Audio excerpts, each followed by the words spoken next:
Just last week, here in New York, the same propaganda campaign was repeated here by New York City's mayor. Mr. Mamdani stood before a crowd. First, he compared AIPAC to monsters that move dark money. That's the language he used. Then he moved to talk about Gaza. He accused Israel of killing thousands of civilians. He said Israel killed an Al Jazeera journalist, Ahmad Wisha. Mr. Mamdani, we have the video. We have the evidence. This is Ahmad Wisha, the one that you condemned us for eliminating.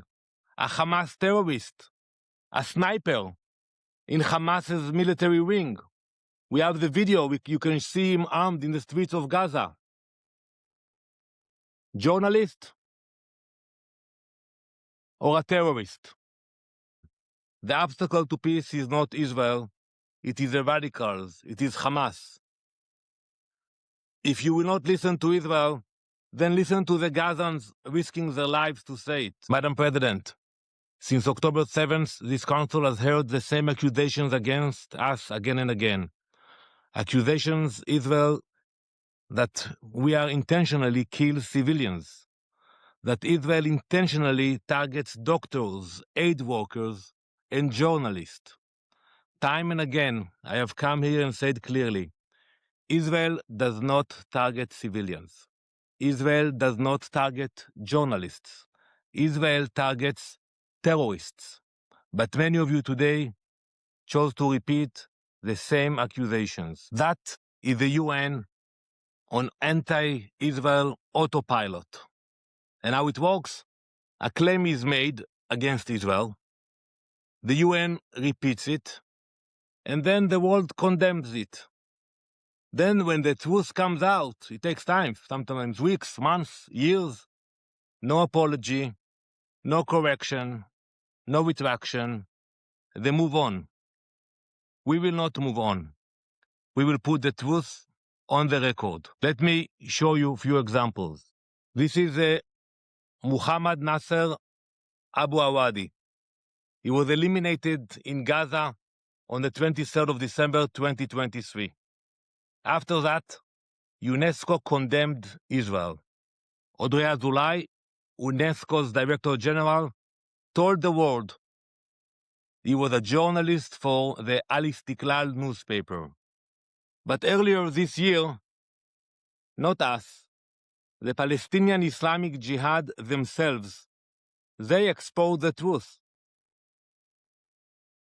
They confirmed that Abu Awadi was serving in their military wing.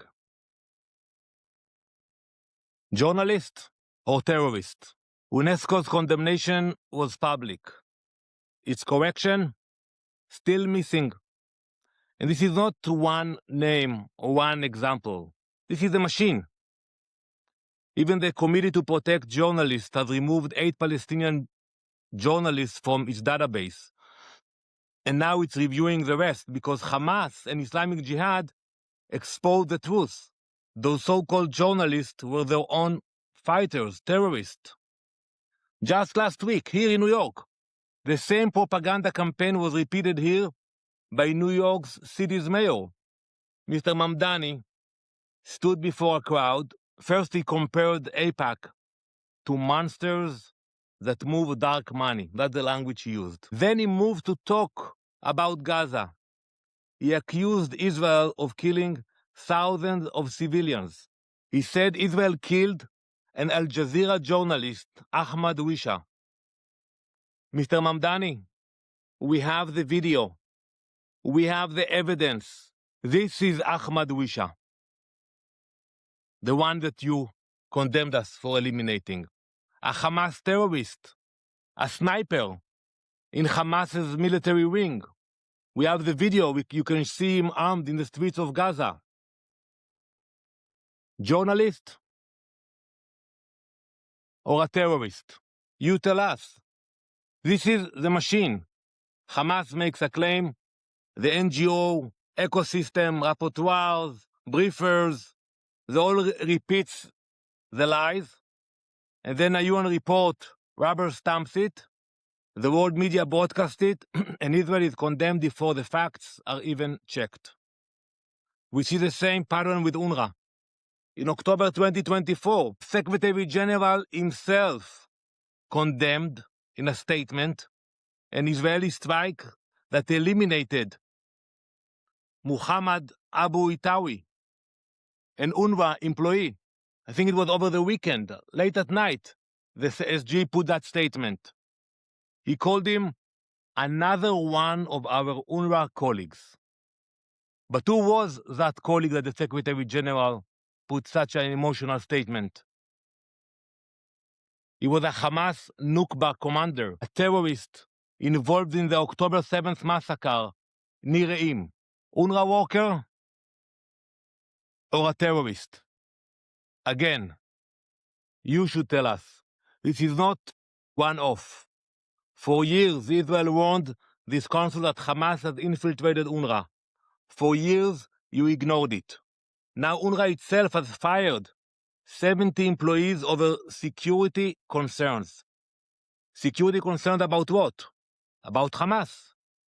And still, this report condemns Israel. That is a problem. The obstacle to peace is not Israel. It is the radicals. It is Hamas. If you will not listen to Israel, then listen to the Gazans risking their lives to say it. On Friday, Palestinians in Gaza called for a day of rage against Hamas. But the protests could barely take off. Why? Because Hamas sent armed men into the streets. It threatened protesters as collaborators, and it warned them they could be executed. That is Hamas rule, and they are not only terrorizing Gazans. Hamas is directing terrorism across the region, also in Judea and Samaria. Days ago, we exposed a Hamas network in Turkey, planning attacks against Israelis in Judea and Samaria and other parts in Israel. In the past year alone, we have stopped dozens of Hamas-planned terror attacks. This council should be focused on pressuring Hamas to stop rebuilding its terror machine and disarm. The same is true in Lebanon. Over the weekend, Israel and Lebanon reached a historic framework agreement after direct negotiations by the United States. We want to thank the US for mediating the talks. This is bad news for Hezbollah, bad news for Iran, and good news for the people of Lebanon and the people of Israel. How do we know that? Because Hezbollah condemned it, Iran condemned it, they called it a disgrace. They're even threatening now the Lebanese ambassador who signed the agreement in DC last Friday because they are afraid, and they should be afraid, because this agreement points to a future, hopefully, God's will, inshallah, where Lebanon is not controlled by terrorists, a future where Iran does not decide Lebanon's fate, but the framework alone is not enough. The implementation, that's what counts. The Lebanese armed forces must deploy, Hezbollah must be removed, and Iran must be pushed out from Lebanon. Israel does not want to remain in Lebanon. We are there for one reason, to protect our people from Hezbollah. So I ask you today, put your pressure where it belongs, on Hezbollah to disarm, on Hamas, not on us.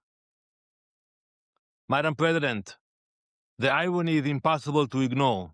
Today, as we speak, the UN opens its high-level conference on counter-terrorism. The Secretary General will speak, ministers will speak, and counter-terrorism chiefs will gather. Everyone will talk about fighting terror. But when Israel actually fights terror, we are being condemned for that. That is hypocrisy.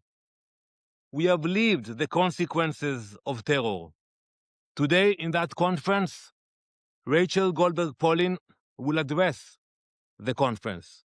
She will speak as a mother whose son Hirsch was taken hostage by Hamas and murdered in a terror tunnel in Gaza. This council should listen to Rachel Goldberg-Polin, should listen to the victims of terror, listen to the country fighting terror day and night. Madam President, before I conclude, I was here in this room 10 years ago. I was actually sitting on the same chair 10 years ago when that resolution passed. I warned my colleagues that the resolution would not bring peace. I said it would be a victory for terror. I wish I had been wrong, but I was not.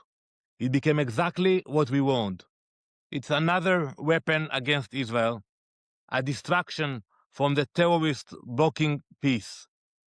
This report makes the same mistake, trying to pressure Israel, excusing rejectionism, ignoring the Palestinian terrorist organizations blocking peace.